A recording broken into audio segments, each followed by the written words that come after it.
Central and South America. Macaws are well known for their beautifully colored feathers. In fact, it's what makes them so desirable as house pets. But not many pet owners are aware that macaws often outlive their owners, as they have an average lifespan of over 70 years. Unfortunately, capture for the illegal wildlife pet trade, as well as habitat destruction, are just two of the many threats that this beautiful species faces out in the wild. Guano, along with all of the other animals here at SeaWorld, is an ambassador for her wild counterparts. By being here today, you all are contributing to SeaWorld's conservation efforts worldwide, including in Central and South America, to help protect all species of parrot. Ladies and gentlemen, once again, this is Guano. Thank you, Jordan, and thank you, Guano. Hello, everybody. My name is Caitlin, and in just a moment, I'm going to have the privilege of introducing all of you to a few members of our beluga whale family. Now, did you know that the name beluga actually comes from the Russian word for white? As a species, these animals are naturally very shy and timid, but through patience and dedication, we're able to earn their trust. One of the most rewarding parts of my job is getting to know these animals as I would a close friend or family member. And here comes one of our trainers and whales now. Here on the left-hand side of stage, we have trainer Phil, and he's joined by beluga whale Oliver. Oliver is a 10-year-old male, and although he's 10 years old, he's still learning each day, as are all of our animals here at SeaWorld.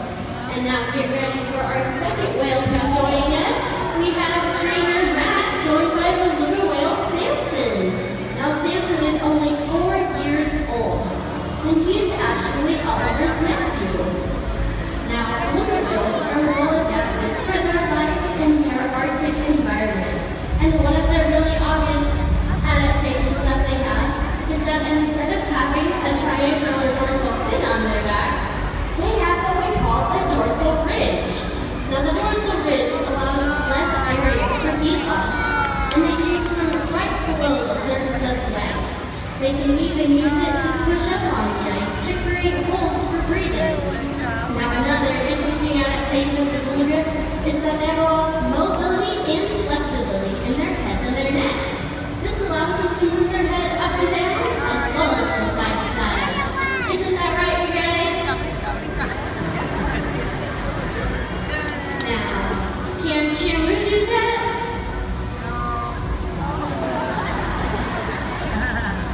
I didn't think so. Now, one of my favorite characteristics of the beluga whale is their large forehead called the melon.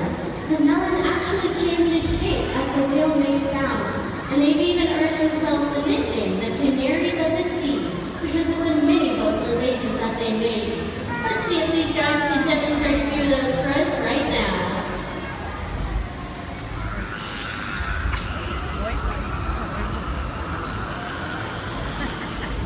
Nicely done. We call that their flicker. Now let's get one more.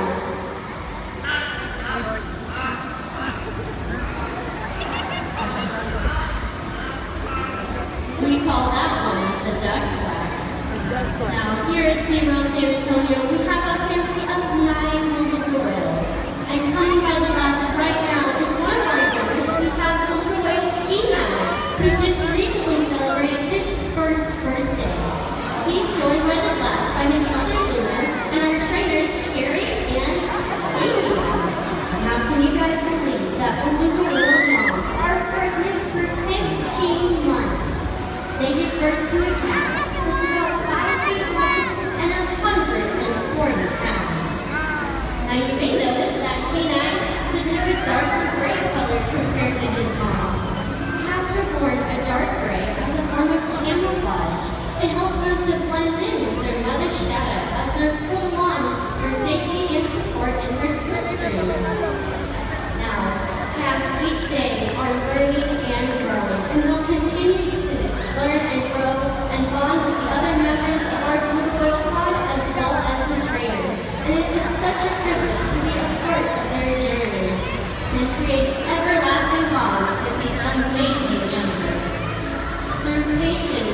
and diligence, we're able to create bonds with these animals that can last a lifetime. It's not always easy, and it can take years to accomplish, but the results are simply amazing. Now, please enjoy as our family of blue whales and trainers give you a glimpse of just how special this relationship can be.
So when you think of your own friends and family, how essential it is to care for each other and to keep each other safe, remember that we are not so different from our fellow creatures with whom we share our world.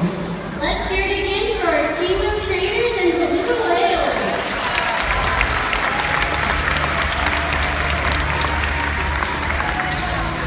Now, one of the questions that I get asked all the time is, do these animals have their own personality?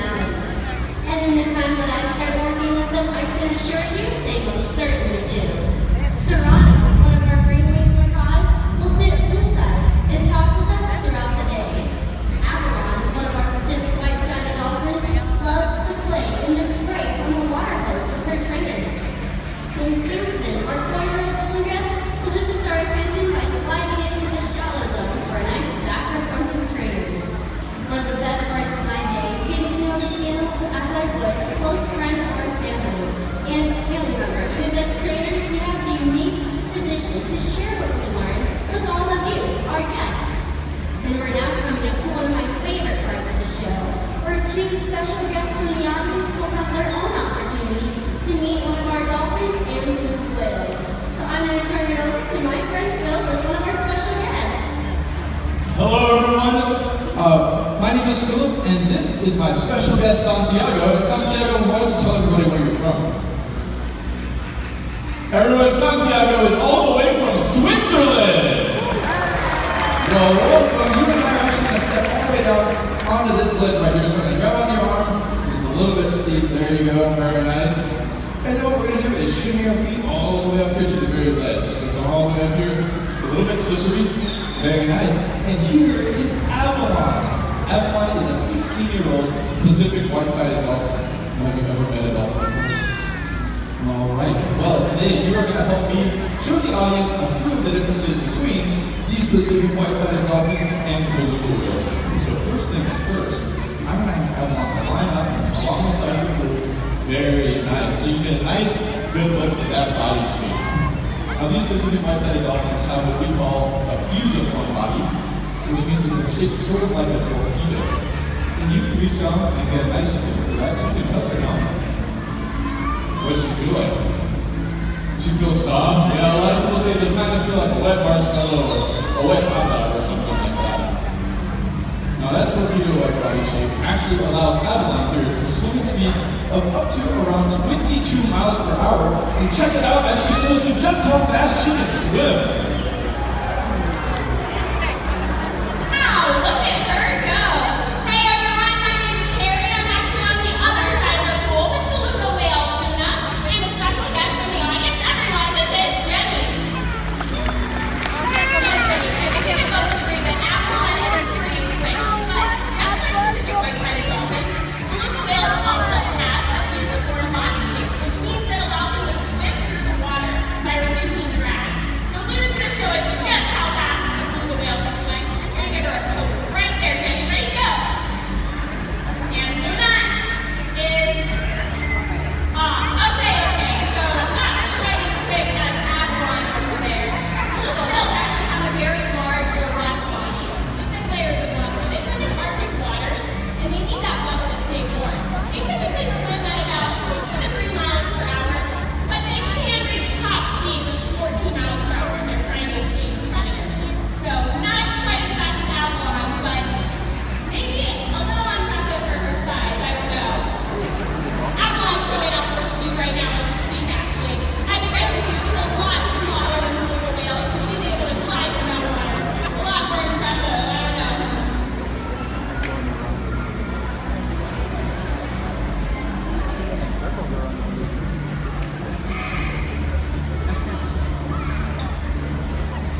So here at Beluga Care, we actually care for 3 different types of animals. We care for our beluga whales, our Pacific white-sided dolphins, and the ponds you guys met earlier in the show.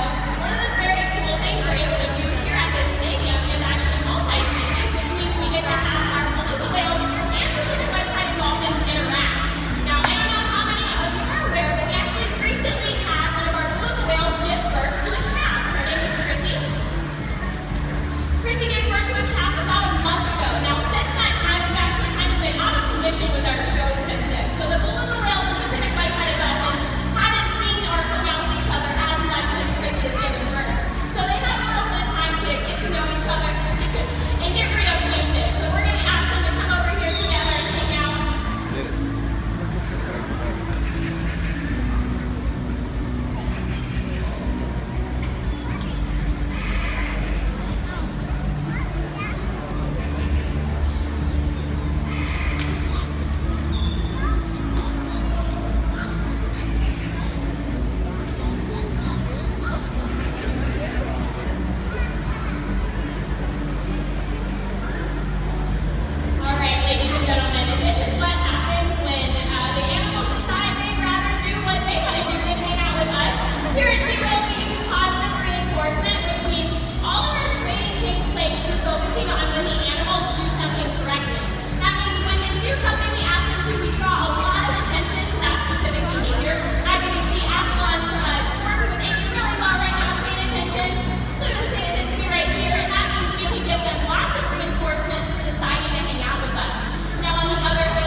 these blue whales can swim at speeds of about 13 to 15 miles an hour maximum, whereas these dolphins can swim at speeds of about 22 miles per hour, so they're a lot faster than the beluga whales. So, like I said, you can imagine for a very young beluga whale, it is quite exciting to get to swim with the dolphin and keep up.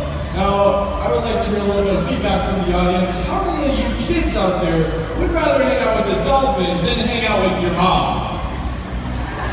Yeah, that's what I think. Okay, so that's exactly what's going on in the pool right now. So like Carrie said before, we're kind of going to just let them do their thing. They can check each other out, they can hang out. Kenai can swim around with Avalon as much as they want. And all we do is we just let them do whatever they want, and that's totally okay. Whenever they decide to come back to us, that's perfect, and then we'll carry on with the session.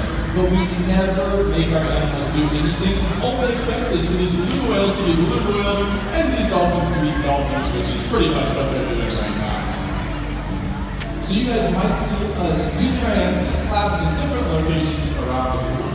Now that slap on the water, all that means is that we're just tapping the water and giving them a location to go, so that whenever they are ready to resume with the show, they can come right on up to us.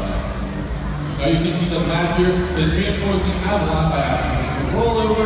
He's giving her a nice little belly rub. Oh, and you can actually just wait right here. I think we're going to let the trainers do the tapping on the water instead. But you can see we're reinforcing our animals by just playing with them. So here at SeaWorld, we don't just reinforce our animals with food. We reinforce our animals using things like toys, and you can do things like marshmallows and grapes and all sorts of stuff. But sometimes it's a little bit more fun to go swim out in the pool, which is totally fine. Now you guys might notice something as these animals are swimming around, something about their coloration. So you'll see that the beluga whales are nice and white, whereas those dolphins have a dark back and a white belly. That actually helps them to blend in with their environment. So, say a large predator is swimming below the Pacific white-sided dolphin, they're going to see the white belly of the dolphin, and that's going to blend in with the white surface of the water and the sun. Now, if they're swimming over the Pacific white-sided dolphin, they'll see the dark back of the dolphin and the dark bottom of the ocean, and that helps them to blend in as well. Now, those beluga whales will often be white, completely white as they're grown up, so that they can blend in with floating things like icebergs and floating chunks of ice, things like that out there in the ocean. Now these guys face all sorts of different threats out in the ocean, including polar bears, killer whales, but their largest threat in the ocean is humans. Many populations of beluga whales are endangered due to human activity, be it ships or pollution. Humans can be the cause of beluga whales becoming endangered. So that's why these whales are actually here at SeaWorld, so that we can teach everybody just how important these guys are out there in their environment. Alright, it looks like we're ready to carry on with the show. So Luna and Kenai over there with trainer Amy and Carrie, so I'm going to let them carry on. Thanks so much for joining us, guys.